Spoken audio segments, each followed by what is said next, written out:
For a moment, no talking, just coffee and a pipe. Take your time. This moment is yours.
There is something about taking a pause that seems to clear the edges of the day.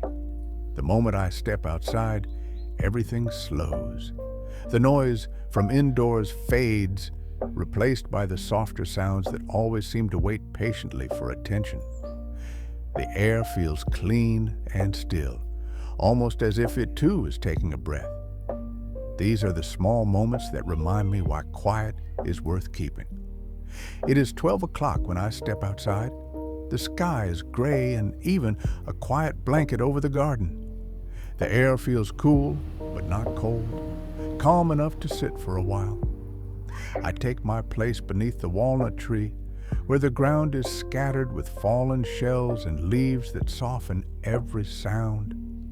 Beside me, the small fire burns steadily, its smoke curling upward in thin, lazy threads. I fill my pipe with Amphora full, a blend I do not often reach for. The first draw brings a familiar taste, warm and balanced, with just enough strength to settle the mind. The coffee beside me adds its own calm note, grounding the flavor and clearing the tongue. Together, they create a quiet rhythm, one breath following another. These small moments have become their own kind of measure, not by clocks or schedules, but by the pattern of simple things. The tamping of the tobacco, the slow pull of smoke, the faint sound of the fire shifting as it finds its breath. Each action feels complete in itself, asking for nothing more. My thoughts wander, as they often do, toward how much the world has changed. It seems that with every passing year, a little less can be said and a little more must be filtered. Ordinary things, once taken as part of life, now come with warnings and judgment. A moment of calm, a spoken opinion, even a harmless habit, all must pass through layers of approval before they are allowed to exist. I sometimes wonder when we began to fear simplicity, when comfort became something to hide. The world that promised openness now guards itself with rules. It tells us what should be shown, what should be said, and what should be left unspoken. It is not anger I feel, only a quiet sadness for what is being lost, the freedom to simply be without explanation. The fire gives a small pop and a spark drifts upward, fading before it reaches the branches. The walnuts have already begun to fall. Every so often one drops near my chair, landing on the packed earth with a muted thud. It feels like the tree's own slow heartbeat. I sit back and watch the smoke curl around me. The garden has its own language, and today it speaks in low tones. The air smells faintly of damp leaves and smoke. Somewhere in the distance a bird calls and is answered. The world continues at its own pace, unaware of how much noise we make about it. A soft breeze moves through the branches, carrying a few leaves to the ground. I watch them drift and spin before settling near the fire. For a moment, my thoughts quiet down too. I notice the shape of the smoke, how it moves in slow circles before disappearing into the gray sky. A robin hops near the edge of the fallen leaves, curious but unbothered. The ordinary beauty of it all is enough to draw me away from everything else. Here, under the branches, none of the world's noise reaches me. The fire, the pipe, the soft light through the clouds, they ask for nothing and give everything.